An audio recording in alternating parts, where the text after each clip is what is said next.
Sì, buonasera a tutti. Quando è la terza Bonsoir. volta C'est donc la troisième fois que je prends la parole dans le cadre de ce forum. Toujours la même chose, perché je n'ai pas avait la possibilité de changer l'histoire. Quindi, je peux changer seulement le langage. Quindi, aujourd'hui, je parle italien parce que la première fois, je vais parler français. Et c'est mieux aussi pour vous, parce que j'avais travaillé pour faire l'intégration entre BNP Paribas et BNL pour parler français, comme je dis la première fois, parce que j'avais à l'époque une femme française et alors, j'ai dit on peut rénover les projets, les programmes. Après quelques mois de travail ensemble à Jean-Laurent Bonnafé, notre CEO à l'époque, le CEO de BNL, Jean-Laurent Bonnafé parlait italien mieux que moi.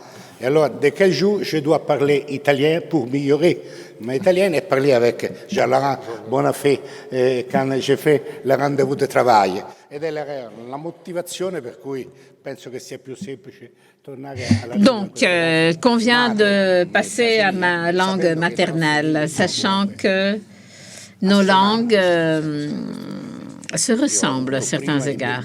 Avant BNP Paribas, j'avais un actionnaire espagnol et j'avais vraiment des difficultés supplémentaires. Mais après un certain temps, j'avais commencé à comprendre l'espagnol. Mais l'histoire a voulu que notre avenir s'intègre d'une manière positive dans le groupe BNP Paribas. Et donc, aujourd'hui, c'est la troisième année que je présente mes salutations à cette initiative. C'est la 21e année que je suis président de BNL et 13 ans que je collabore avec le groupe BNP Paribas dans cette fonction. 13 ans, cela fait presque une génération. Néanmoins, je pense qu'il est de plus en plus important de souligner certaines idées. Un ami qui est décédé, M. Francesco Cossiga, ancien président de la République, quand nous allions ensemble à l'église de Newton, qui se trouve dans le quartier de l'Aventino, le dimanche matin, avant qu'il ne soit nommé président de la République, nous avions cette habitude et il me disait « Mais tu dois répéter les choses.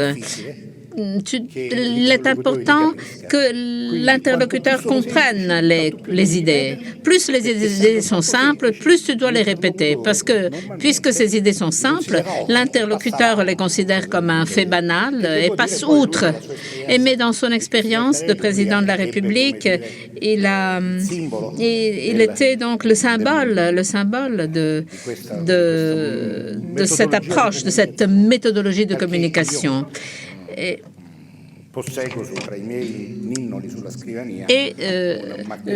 J'ai un petit marteau sur mon bureau. Mes secrétaires m'en ont fait cadeau pour me rappeler que je ne devais jamais arrêter d'insister, y compris sur des choses apparemment évidentes. Et il va de soi que la France et l'Italie ne sont pas seulement des pays cousins, mais ce sont des pays, des sœurs, et peut-être quelque chose de plus. Parce que au moment où nous voyons quels sont les problèmes, quelles sont les perspectives de nos deux pays, du point de vue industriel et du point de vue du développement, nous constatons qu'il existe une complémentarité qui est croissante entre nos deux pays. La France croît d'un point de vue démographique. Tel n'est pas le cas pour l'Italie. Hélas, le revenu par tête, les consommations françaises restent plus élevées. Et nous, hélas, même quand il y a une petite croissance économique, nous avons du mal à faire croître, augmenter nos consommations privées. Mais néanmoins, nous sommes très souples, flexibles dans l'organisation. Et pour revenir... Et c'est quelque chose qui nous démarque un peu de la France. Nous sommes surtout du point de vue des petites et moyennes entreprises. M. Lobilio vient de l'évoquer. la technologie appliquée, la technologie est belle, la technologie est bonne, importante, mais cette technologie est importante si elle peut être utilisée et si elle peut être perçue et utilisée par la communauté. Par tous. Il ne suffit pas d'avoir un centre de recherche ou faire de l'innovation. Il faut savoir, entre guillemets, transformer le produit de l'innovation en un service que le consommateur final puisse percevoir, que ce soit l'individu ou l'entreprise. Donc, nous avons des caractéristiques intégrées, complémentaires, si vous voulez. Malheureusement, nous avons une structure politique et institutionnelle beaucoup plus faible. C'est la vraie différence qui existe entre nos deux pays. C'est là la véritable différence. Depuis des décennies, les systèmes à double tour, système d'élection à double tour assure la dite gouvernabilité. En Italie, par contre, on a du mal à appliquer le double tour. Moi, j'étais président nouvellement élu de Confindustria en 1992 et le 10 décembre, je faisais cette affirmation à l'occasion des premières assises des industriels italiens. 27 ans se sont écoulés et nous sommes toujours sur le même débat et nous n'aurons toujours pas la loi électorale à double tour. Donc, nous avons des complémentarités, des points communs. Nous partageons le fait que nous sommes le deuxième partenaire commercial l'un de l'autre en termes, si on fait l'addition entre l'import et l'export. Nous avons une présence, chaque pays dans l'autre, une présence importante en termes de nombre d'entreprises, quelques 2000 les entreprises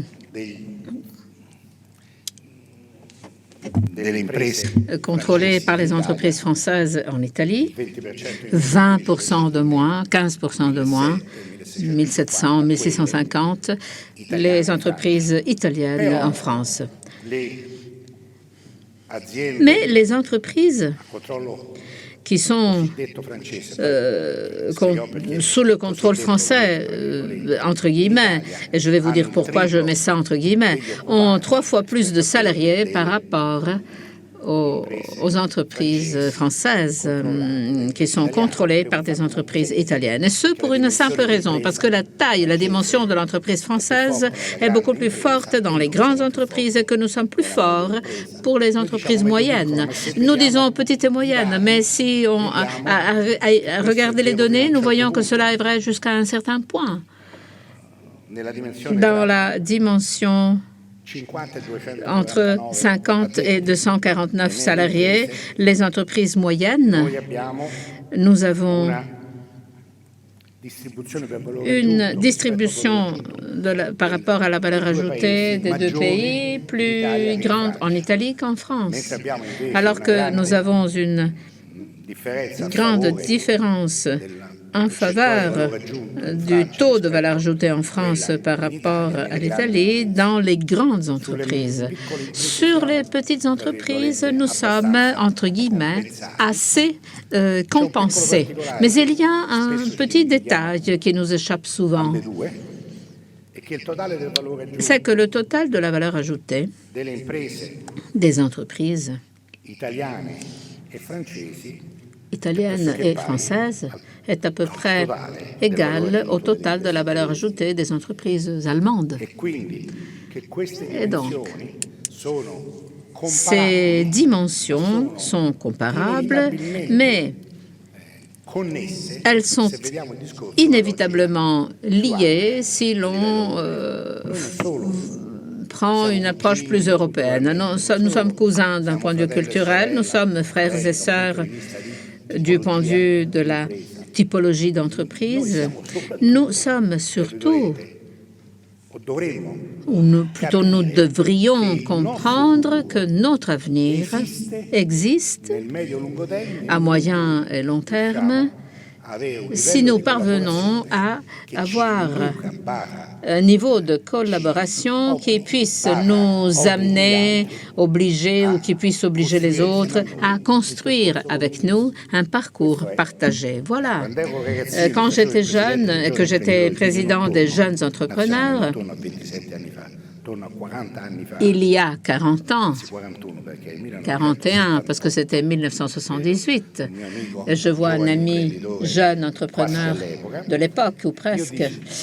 Eh bien, la participation était dans l'air. Il y avait un grand débat culturel en Italie sur la participation. C'était après 1969, 1977, et je lançais ce slogan. La participation doit être poursuivie non seulement parce qu'elle est belle, mais surtout parce qu'elle est utile. Et au cours de ces 41 ans, ceci s'est avéré de plus en plus vrai, parce que au moment où les entreprises, à une époque où les entreprises offrent des produits matériels, ont des assets matériels qu'elles valent en raison de l'association de la valeur du capital humain, alors soit on comprend cela, soit on risque de rester local, de ne jamais se développer. Alors, si c'est ça l'histoire de notre place globale, alors nous devons comprendre qu'il faut éliminer une vraie contrainte qui existe entre nous. C'est une contrainte que je qualifie de psychosomatique. D'un côté, la contrainte de la culture du victimisme, qui est un peu, comment dire, l'apanage de l'Italie en raison de son histoire, et d'autre part la contrainte de la grandeur, qui est l'expression historique de la culture française. Ce sont là deux éléments plus ou moins vrais, plus ou moins importants, qui sont derrière nous, qui ne se trouvent pas dans notre avenir, parce que dans notre avenir, il y a une dimension d'intégration, de développement.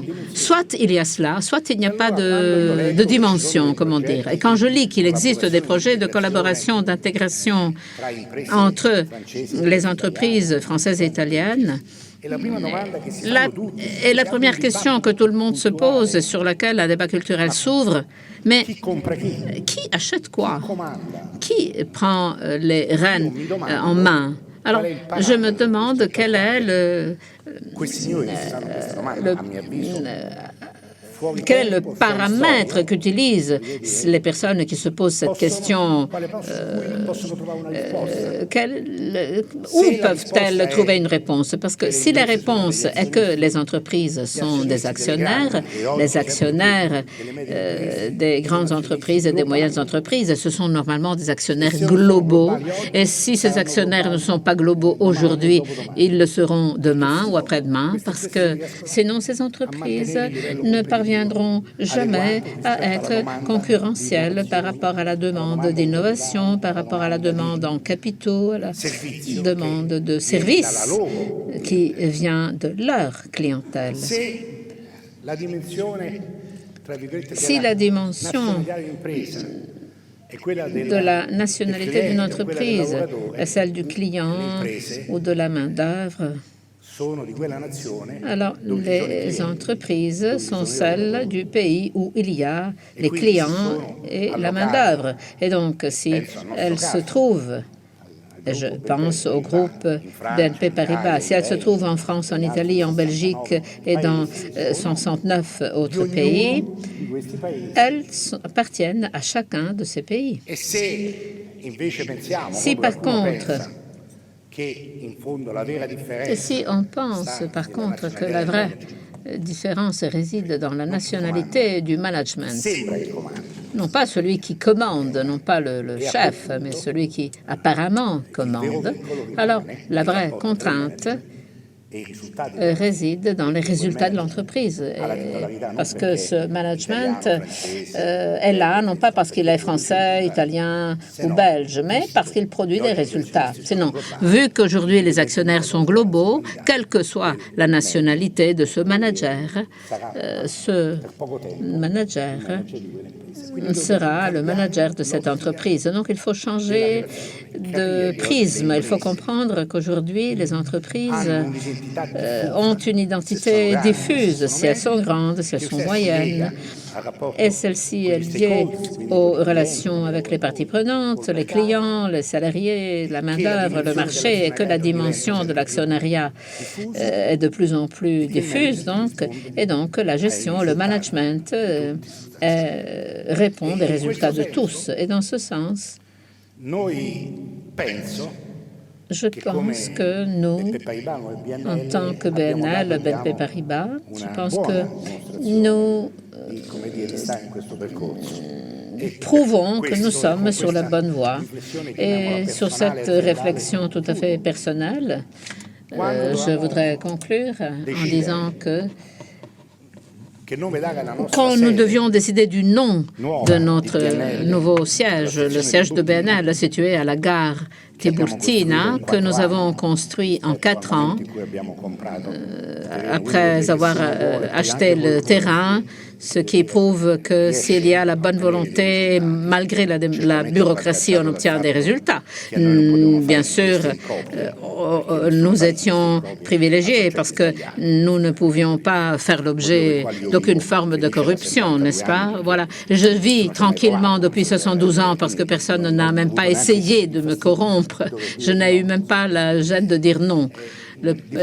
Mais face à cette situation, je dois dire que M. Jean-Laurent Bonnafé pensait, je le savais, mais il ne me l'avait pas dit, qu'un bon nom pouvait être celui de Europe, l'Europe étant notre dimension. Nous sommes une banque européenne. Quand j'ai rencontré pour la première fois M. Baudouin-Pro, administrateur délégué à l'époque, au lendemain de l'offre publique d'achat sur BNL, je lui ai demandé comment devons-nous nous considérer. Et Antoine m'a dit, nous devons nous considérer comme un groupe global de nationalité européenne d'origine française. Je lui ai dit, c'est parfait, je m'y retrouve. Et aujourd'hui encore, donc je suis président d'une banque et parfois, il y en a qui disent nous sommes une grande banque française. Je dis non, nous sommes une grande banque européenne. Et ça, je le dis aux Italiens. J'ai besoin de le dire aux Italiens parce que les Italiens ont toujours une posture victimaire. Et les Italiens ont également d'autres caractéristiques que vous connaissez. Donc nous sommes une grande banque européenne. Donc on a décidé de baptiser Europe notre nouveau quartier général.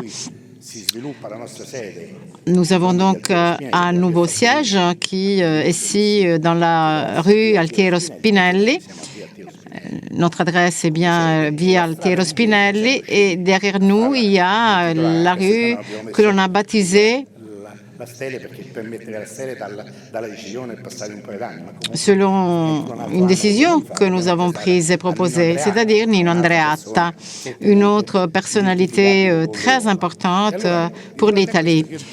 Cela dit, quand il s'agissait de choisir le nom de notre quartier général, eh bien, j'avais déjeuné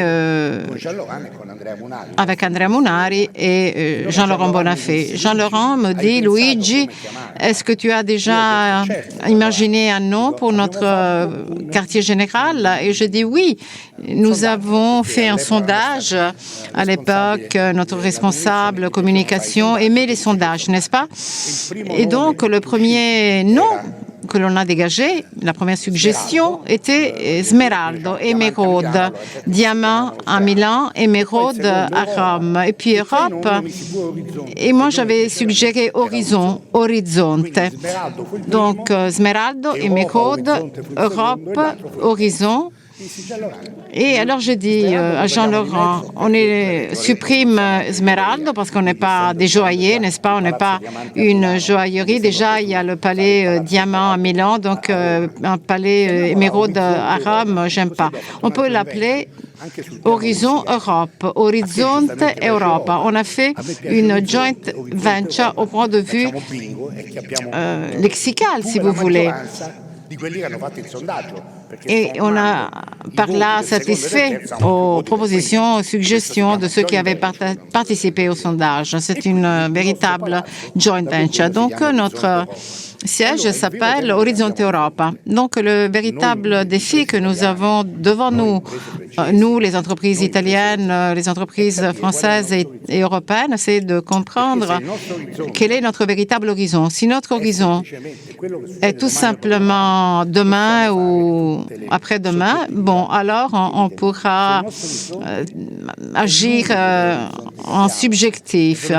Si notre horizon va au-delà de demain, en sachant que j'ai 72 ans et que j'ai des problèmes aux yeux parce que j'ai eu un problème pendant un match de foot récemment, donc j'ai un problème de vue, n'est-ce pas? Bon, si je dis ça que j'ai 72 ans, c'est que vraiment notre véritable horizon, notre seul horizon est l'Europe. Donc il faut tout simplement comprendre que l'Europe est notre seul horizon. Même si on n'est pas d'accord, il faut adhérer à ceci. Il faut comprendre que l'Europe est notre assurance vie personnelle et réciproque, parce que sans l'Europe, nous sommes vraiment, l'Italie et la France, proies d'une mer en tempête, même si apparemment la mer est calme. Et donc, nous devons comprendre que malheureusement, notre utopie, c'est-à-dire transformer l'Europe en géant global sur l'échiquier mondial, c'est encore une utopie. Et c'est en tout cas un objectif très éloigné. Mais nous devons garder présent à l'esprit que c'est un objectif que nous devons poursuivre. Et nous allons poursuivre cet objectif dans le cadre de notre prochaine génération. Si nous ne comprenons pas cela, on pourra faire semblant d'être de meilleurs entrepreneurs que les autres, mais en tout cas, à long terme, nous aurons perdu le match. Indépendamment de nos utopies, indépendamment de nos attentes, indépendamment de nos rêves, parce que malheureusement, la réalité est plus forte que les utopies. Et dans ce cas, notre utopie potentielle, qui n'est pas un rêve, mais une réalité, l'Europe est la seule réponse. Ces opérations sont nécessaires. IREFI, la rencontre de la prochaine semaine chez Confindustria avec les Français et les Allemands, et puis le forum Aspen. Dans mon agenda, il y a un va-et-vient de rencontres avec la France, avec l'Allemagne. Il y a tout un tas de rendez-vous qui se succèdent. Et je me pose la question de savoir si tout ceci est vraiment utile.